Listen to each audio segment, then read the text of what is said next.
This is a quick video of my bathtub wormeries. I just wanted to show what I've done with the green roof on top.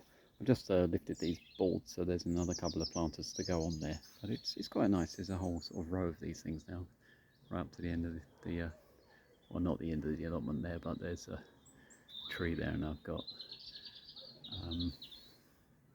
yeah, the one with the oak sort of frames as well. That's a bathtub under there, so it's 3 baths long. So that's 1, 2, 3, 4.5, 5 meters long by a meter wide. So I've got the quite big green roof sort of planted up on top. So I think it looks really good.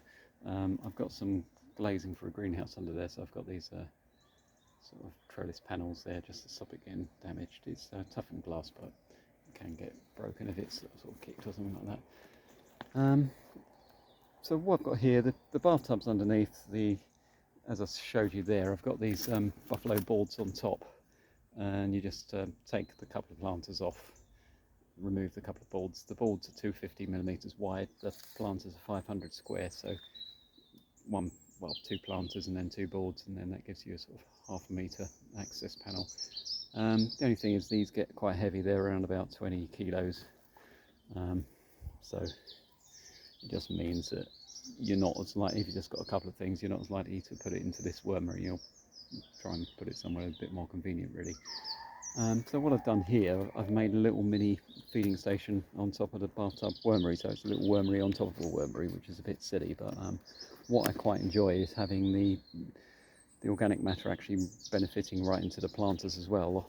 What I have noticed is that the worms, unfortunately you won't be able to see it now, but yeah, you can just see there's a layer of worm cast underneath the planters, so there's little worms actually in there, and they're really aerating the soil, so it's quite nice, because when you pull weeds up and things, they come up mostly come up intact, which is good.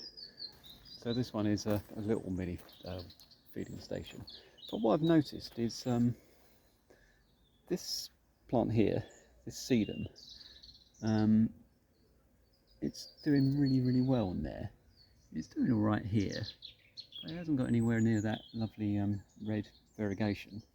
It's got a sort of tinge on the edge of the leaf, but no, it just seems to be really thriving. And likewise, this sedum here, it's getting really nice and dense and thick, and it seems to be having loads of offshoots. But where I've got it elsewhere, it's a bit sparse and a bit thin. So I think, yeah, because that little dinosaur's disappearing in that, and when I put him on there the other week, he wasn't.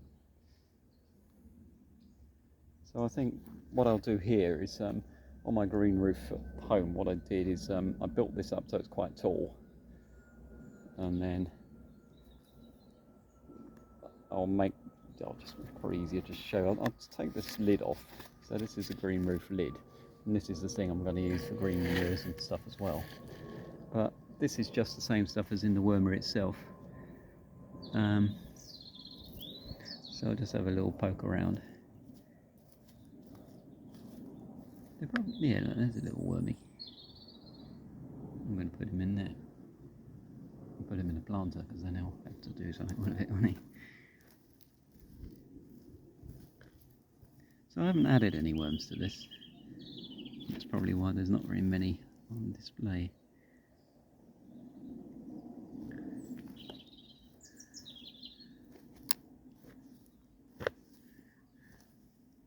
But over time this will... Oh, something's moving around there. Yeah, there's a few. Yeah, there's a big one there. They're quite active though, aren't they? Sort of doing star jumps. And that one's just disappeared like a bat out of hell, that one. Yeah, they're really squeaky. Quite long as well. Yeah, so this is all the sort of material I use. It's all part composted material. And what I wanted to show, I've got a couple of windfall apples there. I'll just squash it a little bit. Stick them in there. Someone's been eating that already. So that's the general idea. That if you just got a few things, it saves lifting all the lid off. This one I've actually filled up with a lot more stuff, so I'll just put some weeds in there as well. They'll die off with the plants that will block the light. So I'll stick that on like that, and then that's sort of done, isn't it? But what I will do, on this one I've drilled holes here. I'll probably drill holes in the ends, and I'll make this piece much taller, so it comes up to the full height, and then I'll get logs and, well, branches and things cut down into little sections, and I'll build it up little hugelkultur mound on a sort of tiny scale, and then I'll plant into that. So what I want to do is create a sort of just undulations on this, and then various sort of depths as well, so it's not all the same.